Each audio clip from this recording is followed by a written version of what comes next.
Pulse కి స్వాగతం. ఈ రోజు వార్తల్లోని ముఖ్యాంశాలు.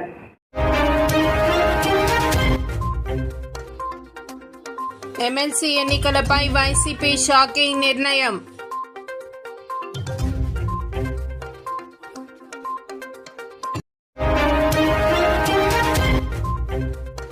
అన్ని పార్టీలు ఎమ్మెల్సీ టికెట్లు బీసీలకే కేటాయించాలి. ఆర్ కృష్ణయ్య.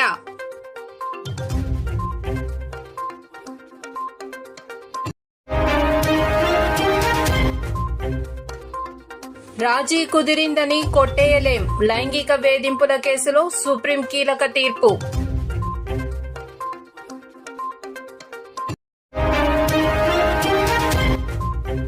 ఆర్టికల్ 370 అసెంబ్లీలో కొట్టుకున్న ఎమ్మెల్యేలు.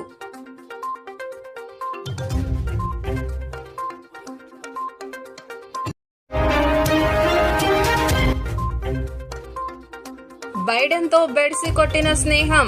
ట్రంప్ తో దోస్తీ. మస్క్ ది పెద్ద ప్లానింగే.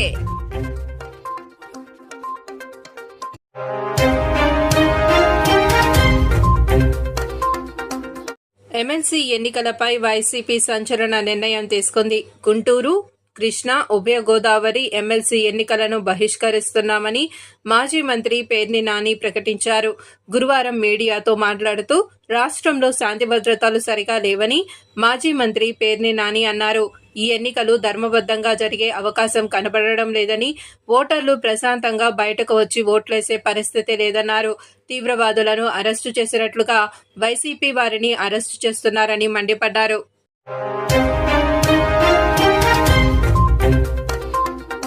రాష్ట్రంలో త్వరలో జరగనున్న 2 పట్టభద్రులు, 1 ఉపాధ్యాయ ఎమ్మెల్సీ ఎన్నికల్లో అన్ని పార్టీలు బీసీ అభ్యర్థులకే టికెట్లు కేటాయించాలని మాజీ ఎంపీ, బీసీ సంక్షేమ సంఘం జాతీయ అధ్యక్షుడు ఆర్ కృష్ణయ్య డిమాండ్ చేశారు. ఏ పార్టీ అయితే బీసీలకు ఎమ్మెల్సీ టికెట్లు ఇవ్వదో ఆ పార్టీని ఎన్నికల్లో ఓడిస్తామని ఆయన హెచ్చరించారు. బషీర్బాగ్ ప్రెస్ క్లబ్లో బీసీ సంఘం రాష్ట్ర అధ్యక్షుడు సి రాజేందర్, బీసీ సంక్షేమ సంఘం గ్రేటర్ అధ్యక్షుడు భూపేష్ సాగర్ సంయుక్త ఆధ్వర్యంలో బీసీ సంఘాల కోర్ కమిటీ సమావేశం నిర్వహించారు. ముఖ్య అతిథిగా పాల్గొన్న ఆర్ కృష్ణయ్య మాట్లాడుతూ కరీంనగర్, ఆదిలాబాద్, నిజామాబాద్, మెదక్ 2 పట్టభద్రుల నియోజకవర్గాలు, నల్గొండ, వరంగల్, ఖమ్మం ఉపాధ్యాయ ఎమ్మెల్సీ ఎన్నికలు త్వరలో జరగనున్నాయని, ఈ 3 నియోజకవర్గాలలో బీసీ అభ్యర్థులనే పోటీలో నిలపాలని కాంగ్రెస్, బీఆర్ఎస్, బీజేపీ ఉభయ కమ్యూనిస్టు పార్టీల నేతలకు ఆయన విజ్ఞప్తి చేశారు. గత అసెంబ్లీ, పార్లమెంటు ఎన్నికల్లో అన్ని పార్టీలు బీసీలను పూర్తిగా విస్మరించాయని, కనీసం ఎమ్మెల్సీ ఎన్నికల్లో అయినా బీసీలకు ప్రాధాన్యం ఇవ్వాలని ఆయన డిమాండ్ చేశారు. చట్టసభల్లో 50% రిజర్వేషన్లు కల్పించాలని డిమాండ్ చేశారు. బీసీ ఉద్యోగులకు ప్రమోషన్లలో రిజర్వేషన్ల కల్పన కోసం రాజ్యాంగ సవరణ చేయాలన్నారు. సమావేశంలో బీసీ సంఘాల నేతలు T Raj Kumar, Vemula Ramakrishna, G Mallesh Yadav, G Anantaiah, Modi Ramdev, Joshi Raghava, Bhaskar, Srinivas పాల్గొన్నారు.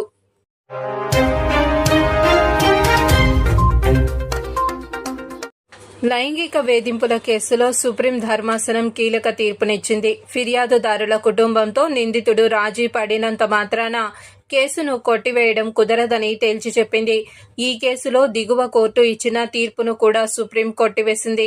ఫిర్యాదుదారు, నిందితులు కలిసి రాజీ కుదుర్చుకున్నంత మాత్రాన లైంగిక వేధింపుల కేసును రద్దు చేయలేమని సుప్రీంకోర్టు ఈరోజు తీర్పునిచ్చింది. ఇదే కేసులో నిందితుడికి ఉపశమనం కలిగిస్తూ రాజస్థాన్ హైకోర్టు ఇచ్చిన తీర్పుపైన అత్యున్నత ధర్మాసనం అసహనం వ్యక్తం చేసింది. 2022లో రాజస్థాన్లోని గంగాపూర్ నగరంలో ఈ కేసు నమోదైంది. ప్రభుత్వ పాఠశాల ఉపాధ్యాయుడిపై మైనర్ దళిత బాలిక పోలీసులకు ఫిర్యాదు చేసింది. దాని ప్రకారం కేసు నమోదైంది. తనపై లైంగిక వేధింపులకు పాల్పడినట్లుగా మైనర్ విద్యార్థిని ఇచ్చిన ఫిర్యాదు ఆధారంగా ప్రభుత్వ ఉపాధ్యాయుడిపై పలు సెక్షన్ల కింద కేసులు నమోదయ్యాయి. ఈ కేసులో ఫోక్సో చట్టంతో పాటు ఎస్సీ, ఎస్టీ చట్టాన్ని కూడా ఉపయోగించారు. మైనర్ వాంగ్మూలాన్ని కూడా నమోదు చేశారు. ఇటీవల నిందితుడు విమల్ కుమార్ గుప్తా స్టాంపు పేపర్పై బాలిక కుటుంబం నుంచి ఓ వాంగ్మూలాన్ని తెచ్చాడు.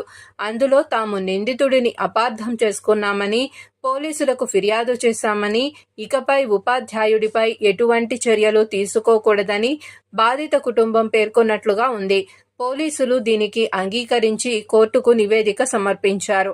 అయితే కింది కోర్టు ఈ చర్యను తోసిపుచ్చింది. దీంతో నిందితులు హైకోర్టును ఆశ్రయించగా దానిని అంగీకరించిన హైకోర్టు ఎఫ్ఐఆర్ను రద్దు చేయాలని ఆదేశించింది.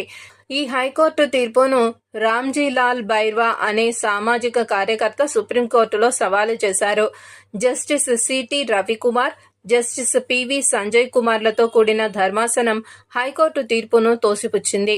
రాజీ కుదుర్చుకున్నంత మాత్రాన కేసును రద్దు చేయలేమని స్పష్టం చేసింది.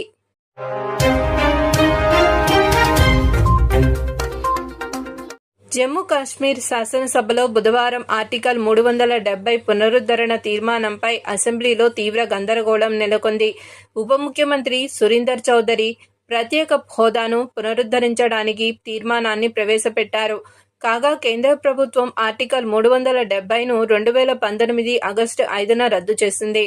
ఆర్టికల్ 370 పునరుద్ధరించాలని ఎన్సీ ప్రభుత్వం తీర్మానం చేయడంతో బీజేపీ సభ్యులు తీర్మాన ప్రతులను చించి శాసనసభ వెల్లులోకి విసిరారు. ఈ సమయంలో షేక్ ఖుర్షీద్ వెల్ వద్దకు వెళ్లేందుకు ప్రయత్నించగా అసెంబ్లీ మార్షల్స్ అడ్డుకున్నారు. తీర్మానాన్ని ఆమోదించాలంటూ ఎన్సీ సభ్యులు నినాదాలు చేశారు. ఆర్టికల్ 370 పునరుద్ధరించాలంటూ పీడీపీ, ఎన్సీ కోరుతున్నాయి. మరోవైపు ఎన్సీ ఇటీవల జరిగిన ఎన్నికల్లో కాంగ్రెస్తో పొత్తు పెట్టుకున్నప్పటికీ ప్రభుత్వంలో కాంగ్రెస్ భాగస్వామ్యం కాలేదు. పీడీపీ 370 పునరుద్ధరణ కోసం శాసనసభలో తీర్మానం చేయాలని డిమాండ్ చేయగా తాజాగా ఎన్సీ ప్రభుత్వం ఈ తీర్మానాన్ని శాసనసభలో ప్రవేశపెట్టింది. ఈ తీర్మానాన్ని బీజేపీ వ్యతిరేకించడంతో ఎన్సీ, బీజేపీ సభ్యుల మధ్య తీవ్ర వాగ్వాదానికి దారితీసింది. ఈ పరిణామాలు ఎటు దారి తీస్తాయి?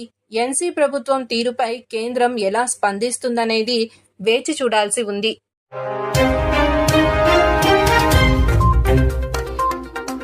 డొనాల్డ్ ట్రంప్ అమెరికా అధ్యక్షుడిగా గెలుపొందడం వెనుక స్పేస్ ఎక్స్ అధినేత ఎలాన్ మస్క్ హస్తం ఉన్నదన్న విషయం అందరికీ తెలిసిందే.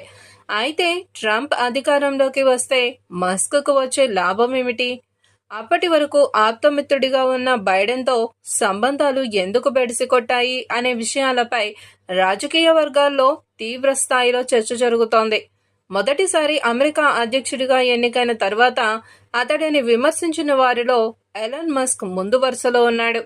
ఆ తర్వాతి ఎన్నికల్లో మాజీ అధ్యక్షుడు జో బైడెన్ కమలా హారిస్కు మద్దతునిచ్చాడు. ఆ తర్వాత బైడెన్తో మస్క్ సంబంధాలు క్షీణిస్తూ వచ్చాయి.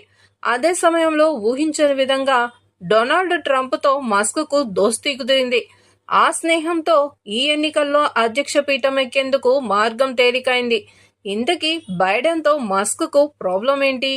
ట్రంప్ను తిట్టిన నోటితోనే ఇప్పుడు ఆకాశాన్నెత్తాల్సిన అవసరం ఏంటి అనే విషయాలు ఆసక్తికరంగా మారాయి. ట్రంప్తో దోస్తీ వెనుక మస్క్కు భారీ ప్రయోజనాలే ఉన్నాయి. టెస్లా, స్పేస్ ఎక్స్, న్యూరాలింక్ వంటి వాటితో కలిపి మొత్తం 6 కంపెనీలను మస్క్ నిర్వహిస్తున్నాడు. ఇందులో కొన్ని కంపెనీలపై ప్రభుత్వ నిబంధనలు అధికంగా ఉంటాయి. ఈ నేపథ్యంలో ట్రంప్తో ఉన్న సంబంధాలను వాడుకొని కంపెనీలపై ప్రభుత్వ ఏజెన్సీల నిబంధనల సడలింపులు, ఒత్తిడిని తగ్గించుకోవాలనే ప్లాన్లో మస్క్ ఉన్నట్లు విశ్లేషకులు భావిస్తున్నారు. అంతేకాదు ట్రంప్ శిలాజ ఇంధన వినియోగానికి సమర్థిస్తున్నాడు. అయితే ఇవి అనుకూల పాలసీల కొనసాగింపును మరింత మెరుగుపరుచుకునేందుకు మస్క్ ప్రయత్నాలు కొనసాగే అవకాశం ఉంది.